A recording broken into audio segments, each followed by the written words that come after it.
What is up, YouTube? So today I want to show the progress of this unruly red and sweet watermelon vine who's deciding to grow anywhere he wants, but still producing lots of female blooms.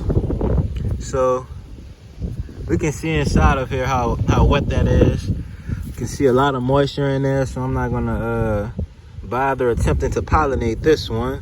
That's only because that rain has been coming by. But honestly, I can't see why I shouldn't pollinate it. So let's get right to it. So I'm gonna come and find some flowers over here. Hopefully we have some. And I see one red and sweet flower with a sweet ant crawling in there. You can see that sweet ant just zipping by.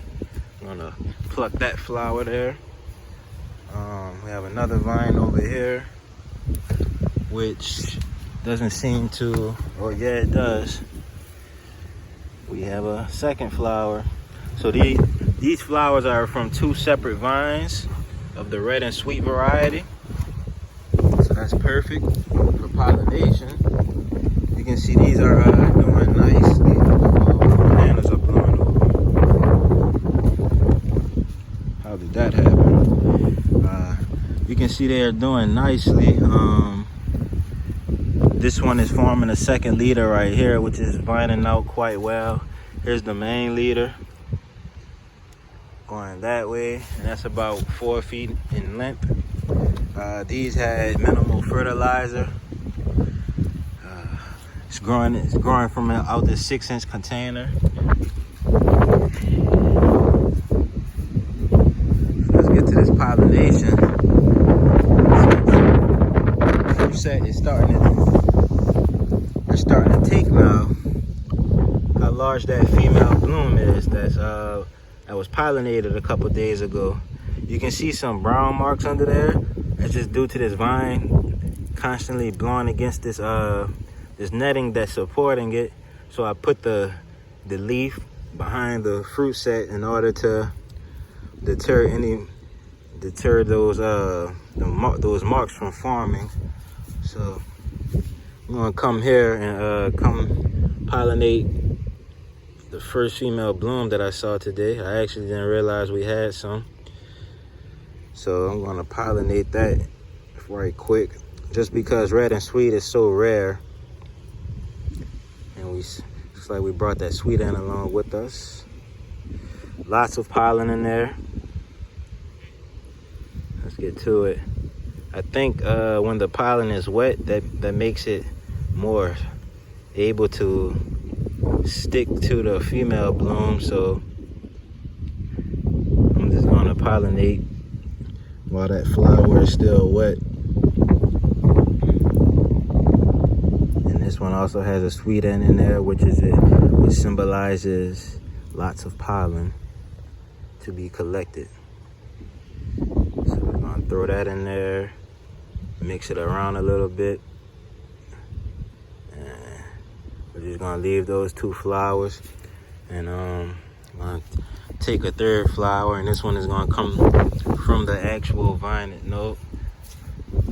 Let's see. Yeah, I'm gonna take one from up here. Yeah, this one is coming from the vine that has the fruit sets. Now inside this garden bed right here, I have two red and sweet vines. I'm able to see which one is which. The largest vine is the one that's basically almost trailing across this whole garden bed.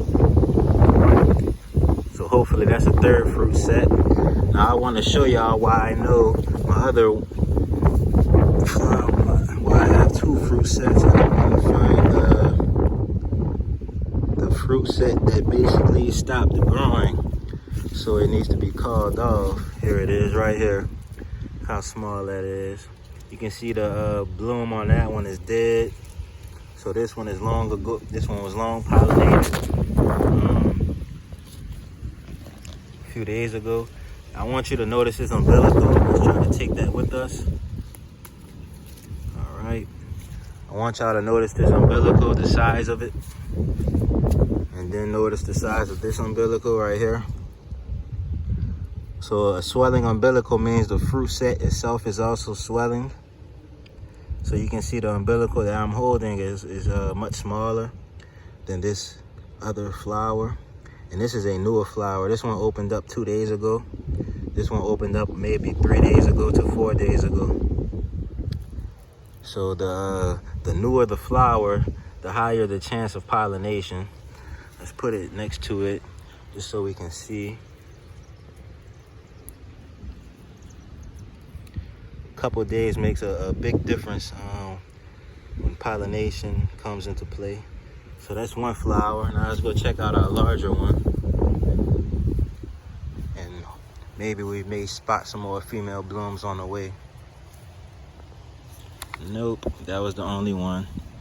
But we do have another fruit set for red and sweet on that same vine. So this is one vine with 2 fruit sets on it already. I believe these flowers opened up the same day, but they're on 2 different leaders. One fruit set is on the main leader, and this second fruit set here is on the secondary leader. And if we place this other pollinated flower next to it, this older one, you can see how much smaller it is compared to the newer one. And you can also see that the newer one still has a living, the flower end is still alive. So that's a big difference between those. I didn't need to mark them as hand pollinated because, well, first of all, I didn't pollinate this one here, but I did pollinate the other one. Second of all, I only have red and sweet watermelon growing in this garden this season. So there's no other watermelon varieties growing within miles of here. So that's what I wanted to show. We're gonna get to picking these red and sweet strawberries.